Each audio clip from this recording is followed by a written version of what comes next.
Bonjour à vous, ici Eva-Claire Pasquier, je suis auteure culinaire et formatrice en cuisine pour personnes sensibles. Aujourd'hui, j'ai le plaisir de vous présenter ma recette de tarama végétale, car celle-ci étant la star des fêtes de fin d'année, je n'ai pas pu m'empêcher de la végétaliser. Cette recette est allégée et riche en saveurs. Je vous la présente tout de suite. Donc, je vous présente maintenant les ingrédients dont vous allez avoir besoin pour réaliser cette recette. Pour commencer, un bloc de tofu fumé 100 g pour apporter le corps à cette recette et le côté un petit peu fumé. Vous allez avoir besoin de dulse, c'est une algue rouge riche en iode qui va apporter cette saveur marine dont on a besoin pour le tarama. Ici j'ai mis 8 g, c'est-à-dire à peu près 4 cuillères à soupe. Un petit peu de betterave râpée, la valeur d'une cuillère à soupe de betterave crue râpée qui va aussi apporter ce côté rosé à la recette et qui va mimiquer un petit peu la couleur du tarama. Un yaourt végétal à base de soja qui va apporter de l'onctuosité, du crémeux à la recette. De l'agar-agar en poudre, 1 g, qui va permettre de texturiser et donner du corps aussi à cette recette et lui permettre d'avoir une bonne texture. Une petite pointe de paprika fumé, ça c'est facultatif mais ça va rajouter le goût fumé au tarama et accentuer cette saveur-là. Un peu de sel et c'est tout.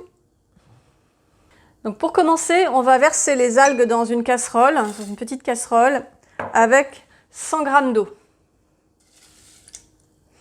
On va ajouter à cette préparation le gramme d'agar-agar, une petite pincée de sel et la betterave. Et voilà, on va porter ça à ébullition pendant quelques secondes.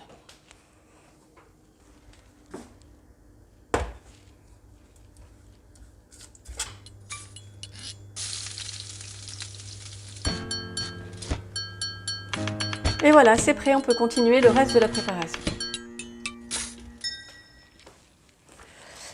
Et voilà, donc maintenant il va falloir couper le tofu en petits morceaux.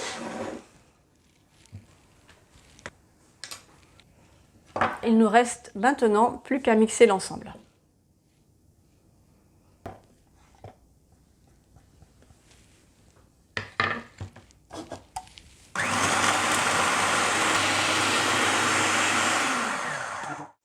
Une fois que votre tofu est bien mixé le plus finement possible, vous pouvez rajouter le reste des ingrédients. Donc ici, la mixture à l'algue et à la betterave.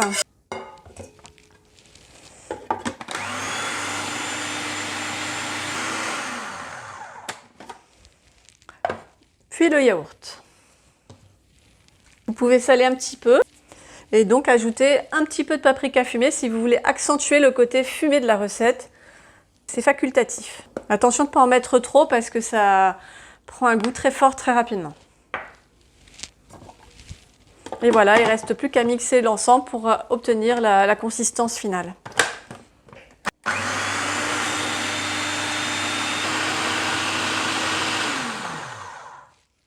Et voilà, notre préparation est terminée. On va la verser dans un petit pot et on va la laisser quelques heures au frais afin que les saveurs se mêlent et que ça refroidisse un peu.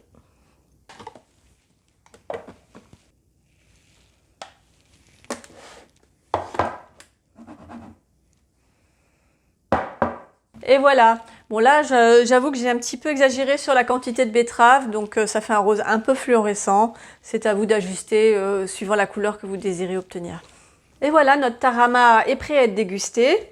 On peut faire comme un tarama tout à fait classique, c'est-à-dire avec du pain, avec de la nette, avec du citron, comme vous aimez le manger d'habitude. Donc ici on va en mettre une petite tartine. Voilà, vous pouvez voir cette texture très onctueuse. Voilà, on peut mettre un petit citron, vous pouvez mettre de la nette, vous pouvez mettre quelques baies roses.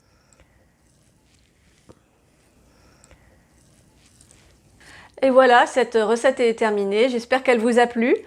N'hésitez pas à me mettre un petit j'aime ou vous abonner à ma chaîne si ce n'est pas encore fait. Je vous remercie, je vous souhaite de bien vous porter et à bientôt.